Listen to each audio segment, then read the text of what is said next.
सुंदर पिचई, सत्य नडेला, पराग अग्रवाल और शांतनु नारायण और ऐसे न जाने कितने भारतीय आज दुनिया की बड़ी बड़ी कंपनीज पर बड़ी बड़ी पोस्ट पर हैं।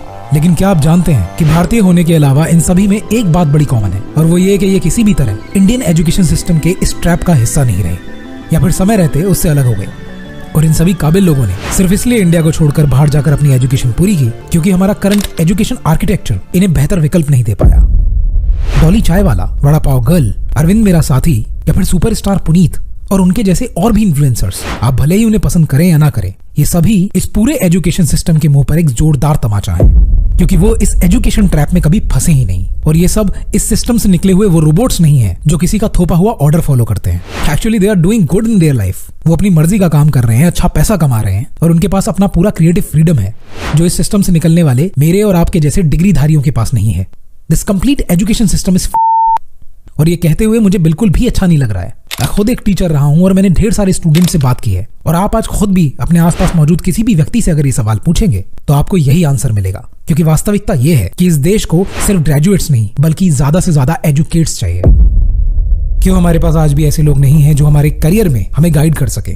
क्यों हमारी कंट्री के अंदर बेटर करियर काउंसलर्स का अभाव है? आज भी 90% युवाओं को ये नहीं पता कि वो जो भी सब्जेक्ट चूज कर रहे हैं या जिस भी स्ट्रीम में जा रहे हैं वहां वो अपना करियर कैसे बना सकते हैं। आप सभी ये जानते हैं कि अगर एक्स स्टूडेंट साइंस में अच्छा है तो जरूरी नहीं कि वाई स्टूडेंट भी साइंस में अच्छा होगा। हो सकता है उसे म्यूजिक पसंद हो या फिर कोई खेल खेलना, लेकिन यहीं आकर हमारा पूरा एजुकेशन सिस्टम कंप्लीटली फेल हो जाता है, क्योंकि वो वाई जैसे बहुत सारे स्टूडेंट के साथ जस्टिस नहीं करता।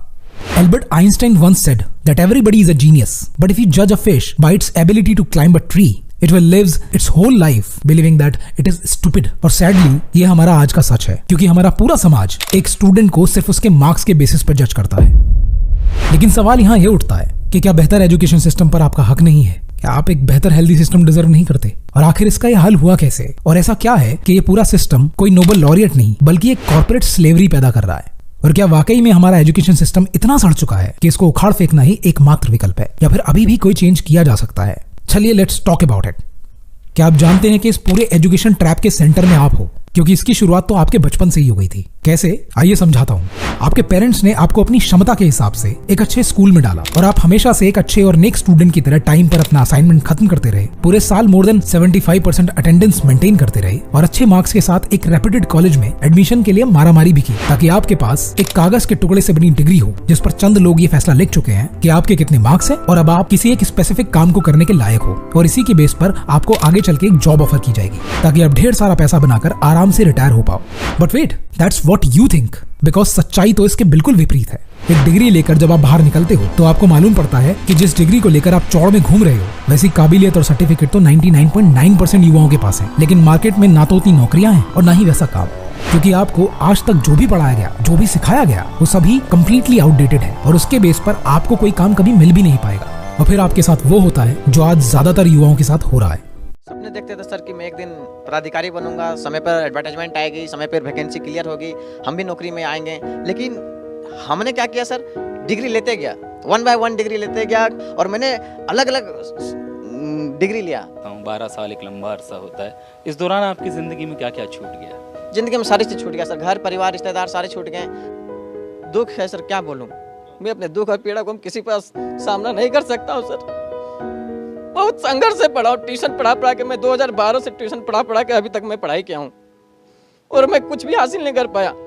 आप अपने घर वालों और समाज के प्रेशर में आकर अपने सेल्फ एस्टीम को लो कर लेते हो और सेल्फ डाउट से घिरे आप हमेशा अब यही सोचते हो कि शायद आपकी किस्मत ही खराब है, क्योंकि मेहनत में तो आपने कोई कसर छोड़ी नहीं। लेकिन शायद सच कुछ और है दोस्त, क्योंकि आपको अब तक ये पता ही नहीं है कि ये पूरा सिस्टम आपको इसी तरह फेल होने, मजबूर, लाचार और गरीब बने रहने के लिए ही डिजाइन किया गया है। ये सिस्टम चाहता है कि आप अपनी पूरी लाइफ कोई छोटा मोटा काम या कम तनख्वाह वाली नौकरी करने में बिता दो और इस हायरार्की में ऊपर रहने वाले कुछ लोगों के ओबीडिएंट बनकर उनकी गुलामी करते रहो, क्योंकि अगर आपने अदर साइड ऑफ लाइफ देख लिया तो आपकी पूरी लाइफ ही चेंज हो जाएगी।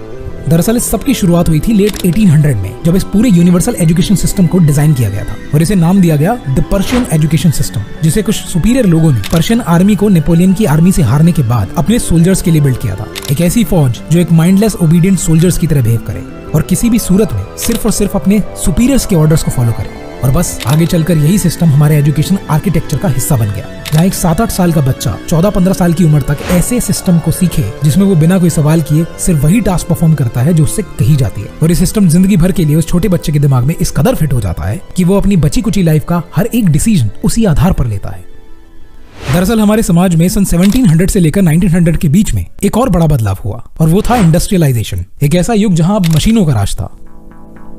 ग्लोबल होती इस दुनिया में मोस्ट ऑफ द कंट्रीज बड़ी बड़ी इंडस्ट्रीज और हजारों फैक्ट्रियों को सेटअप करना चाहती थी, क्योंकि किसी भी काम को करने में जहां एक इंसान को कई दिन और महीने लगते थे, वही उसी काम को अब मशीनें कुछ ही घंटों में पूरा कर सकती थी। और इसका सिर्फ एक ही मकसद था, ज्यादा प्रोडक्शन मतलब ज्यादा पैसा। लेकिन इस पूरे सिस्टम के अंदर एक फ्लॉज था, और वो ये कि विश्व की ज्यादातर आबादी अपना खुद का व्यवसाय या खेती करती थी, और बाकी के लोग बार्टर सिस्टम पर भरोसा करते थे, यानी कि exchange and trades of goods. ऐसे में फैक्ट्रियों में काम करने वालों की बेहद कमी थी, और फिर प्रोडक्ट्स को खरीदने वाले भी कम थे। और बस इसीलिए हायरार्की में ऊपर बैठे कुछ लोगों ने इस पूरे पर्शियन एजुकेशन सिस्टम को मल्टीपल कंट्रीज में इंप्लीमेंट करना शुरू कर दिया, ताकि आगे आने वाली पूरी जनरेशन मानसिक रूप से उनकी गुलाम बनी रह सके, और उन्हें हमेशा यही लगे कि working for someone is the only option they have. Bharat में इसे स्थापित करने में सबसे बड़ी और अहम भूमिका निभाई इस एक व्यक्ति थॉमस बेबिंगटन मैकॉले ने, जिसको शायद आप लॉर्ड मैकॉले के नाम से भी जानते हो। मैकॉले जब भारत आया तो वो भारत में बहुत जगह घूमा, और उसने देखा कि यहाँ सदियों से गुरुकुल नाम का एक पूरा एजुकेशन स्ट्रक्चर चलता है, जहाँ बच्चे नेचर के करीब रहकर अपनी लोकल भाषा में पढ़ाई करते हैं, और वो वही सीखते हैं जो आगे चलकर लाइफ में उनके काम आए। अपनी खेती, अपना आयुर्वेद, अपनी एस्ट्रोलॉजी, और वो भी इतने सटीक और वैज्ञानिक तरीके से कि जहाँ इस पूरे प्लेनेटरी सिस्टम को बाकी दुनिया 200 या 300 साल पहले ही जान पाई है, वहीं भारतीय लोग पिछले कई हजार सालों से अपने दिनों के नाम तक उन प्लैनेट्स के नाम के ऊपर रखते हैं, जैसे सोम, मंगल, बुध, बृहस्पति, शुक्र, शनि और रवि। भारतीय इतने सभ्य हैं कि वो चाणक्य के समय से राजनीति शास्त्र पढ़ते हैं। उनके पास वेद हैं, पुराण हैं, काव्य हैं, महाकाव्य हैं, संगीत, शल्य चिकित्सा, और यहाँ तक कि गैलेक्टिक सिस्टम की गणनाओं के लिए हिंदू पंचांग भी है। और ये सब देखने के बाद ब्रिटिशर्स अच्छे से जानते थे कि जब तक भारत का ये गुरुकुल सिस्टम चलता रहेगा, तब तक भले ही वो कुछ समय के लिए भारत में टिक जाए, लेकिन लॉन्ग टर्म में भारत को गुलाम बनाए रखना उनके लिए मुमकिन नहीं होगा। इसलिए मैकॉले के जरिए सन 1835 में पहली बार इंग्लिश एजुकेशन एक्ट ऑफ 1835 को लाया गया। भोले भाले लोगों को अंग्रेजी के जरिए आधुनिक कोट पैंट पहनने वाला और मोटर कारों में चलने वाला बनने का लालच दिया गया। उन्हें अंग्रेजी भाषा की आधुनिकता समझाई गई। उन्हें बताया गया कि वो कितने अनपढ़ और तुच्छ हैं, क्योंकि वो इंग्लिश जैसी एडवांस भाषा को पढ़ लिख या बोल नहीं पाते, और उसके लिए उन्हें बड़ी बड़ी डिग्रियां लेनी पड़ेंगी। नए नए कानून लाकर गुरुकुलों की पब्लिक फंडिंग को रोक दिया गया, और उन्हें पैसे और दान के अभाव में जानबूझकर नष्ट होने दिया। और धीरे धीरे एक सरकारी दफ्तर से लेकर पुलिस और फौज में भारतीयों को नौकरियां मिलने लगी, लेकिन कभी भी उन्हें इंपॉर्टेंट पोस्ट पर नहीं रखा गया। कुछ ही सालों में हर वो नौकरी पेशा व्यक्ति जो उनके लिए नौकरी कर रहा था, आज उनके हर ऑर्डर को अपनी ड्यूटी मानने लगा। नतीजतन आजादी के नाम पर मिला उसे इंडियन एजुकेशन सिस्टम। आज भी ये जड़ें इतनी ज्यादा गहरी हैं कि जहां भी कहीं हम किसी अंग्रेज को देखते हैं या उससे मिलते हैं, तो उसे अपने आप से बेहतर मान लेते हैं। हमें लगता है कि वो हमसे ज्यादा काबिल है और हम तुच्छ, क्योंकि शायद वो बेहतर अंग्रेजी बोलता है, इसलिए वो ज्यादा जानता होगा। लेकिन वास्तविकता में ये बस एक इमोशन है जिसे हमारे लोगों पर इतना ज्यादा थोपा गया कि आज ये हमारे डीएनए का हिस्सा है। हम साइकोलॉजिकली अच्छी इंग्लिश बोलने वाले को ज्यादा एजुकेट मानते हैं। एंड ट्रस्ट मी, यही तो असली सबवर्जन है। आपके माँ बाप या शायद आपने अपने बच्चे को हमेशा बड़े स्कूल या यूनिवर्सिटी में पढ़ाने का सपना देखा, ताकि उसे पढ़ लेकर एक बड़ी जॉब मिल जाए। लेकिन हुआ क्या? पहले तो उसकी पढ़ाई के हिसाब से उसे जॉब मिली नहीं, और फिर जब वो एक सरकारी जॉब की तरफ भागा तो वहाँ भी ज्यादातर उसके हाथ कुछ आया नहीं, और अगर कोई छोटी मोटी जॉब मिल भी गई तो उसमें भी उसने एक छोटी तनख्वाह से शुरुआत की, क्योंकि आपके एजुकेशन सिस्टम ने आपको इंडिपेंडेंट बनना कभी सिखाया ही नहीं। They all have only one goal कि कैसे इस इंडस्ट्री को एक affordable, obedient and cheap labour provide की जा सके। और चलिए, अपनी उम्र के कई साल रगड़ने के बाद अगर आपको किसी बड़े शहर में अच्छी नौकरी मिल भी गई, तो उस शहर में रहने के लिए आपको एक छत भी चाहिए और काम पर जाने के लिए गाड़ी भी। तो इसके लिए पहले आप एक होम लोन लेते हो और उसके बाद एक कार लोन, क्योंकि आपको सोसाइटी में स्टेटस भी तो मेंटेन करना है, वरना सोसाइटी के पढ़े लिखे लोग आपको पिछड़ा हुआ मानेंगे, ठीक वैसे ही जैसे कि अंग्रेज माना करते थे। एंड देन ऐसा करते करते एक दिन आपको रियलाइज होता है कि आपकी सैलरी तो हमेशा हैंड टू माउथ ही रही। महीने के महीने आपके पास पैसे आते तो रहे, लेकिन हाथ में कुछ बचा नहीं। महंगे फोन, नई नई कार्स, कंज्यूमर गुड्स, महंगाई और बच्चों की बढ़ती स्कूल फीस पर खर्चा करते करते ये इंडस्ट्रीज तो कमा कमा कर अमीर से और अमीर होती चली गई, लेकिन आप कब 50 के पार हो गए आपको पता ही नहीं चला। और जो थोड़ा बहुत सेविंग आपके पास आज है भी, वो भी कहीं किसी बीमारी या इलाज में खर्च ना हो जाए, इस डर से न कभी आपने उसका यूज किया और ना ही अपने बच्चों को किसी क्रिएटिव या कुछ नया ट्राई करने के लिए इस्तेमाल करने दिया। और इसी वजह से आज आपका बच्चा भी इस एजुकेशन ट्रैप का हिस्सा है जिसमें कभी आप फंसे हुए थे। और फिर एक दिन आपको लगा कि यही जिंदगी है, शायद जीवन ऐसे ही जिया जाता है। लेकिन सच तो ये है दोस्त कि यही आप गलत हो। इस पूरी दुनिया में आपके अलावा कोई नहीं चाहेगा कि आप कामयाब हो। आप कुछ नया करो, क्रिएटिव करो, या इंडिपेंडेंट बनो, या फिर अमीर हो जाओ। लाखों रुपए पढ़ाई में लगाने के बाद भी आज आप 30 से 40 हजार रुपए की एक नौकरी के लिए दर दर भटकते हो। लेकिन उसके बाद भी आज भारत में बेरोजगारी की असली तस्वीर ये है।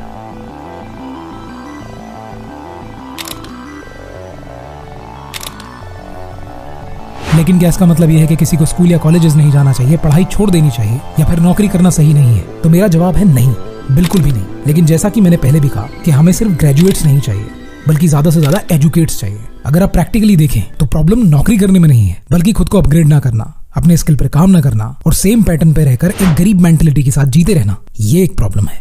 और एक बात जान लो मेरे दोस्त, एक अच्छी और वेल्दी लाइफ आपका, मेरा और हम सबका हक है। मेरा सिर्फ इतना कहना है कि हमारा फोकस इस बात पर होना चाहिए कि इस पूरे सिस्टम में से हम अपने काम की क्या चीज कैसे निकाल सकते हैं और कैसे इस आर्किटेक्चर के बेसिक्स को पकड़कर हम इसका ज्यादा से ज्यादा इस्तेमाल अपने पर्सनल ग्रोथ के लिए कर सकते हैं। क्योंकि इस पूरे एजुकेशन सिस्टम की नींव बहुत पुरानी है और इसके गोल्स आज के जमाने की नीड्स से मैच नहीं करते। This is all outdated now. देखो दोस्त, बड़ी बात यह है कि सबसे पहले हमें इस अवधारणा को तोड़ना होगा कि अगर कोई व्यक्ति कम पढ़ा लिखा है या उसके पास कोई स्पेसिफिक डिग्री नहीं है या फिर उसके किसी सब्जेक्ट में कम मार्क्स हैं, तो वो अपनी लाइफ में कुछ अच्छा नहीं कर सकता। क्योंकि अगर ये बात सही है तो फिर धीरू भाई अंबानी, सचिन तेंदुलकर, विराट कोहली या फिर नीरज चोपड़ा का हर एक अचीवमेंट झूठा है।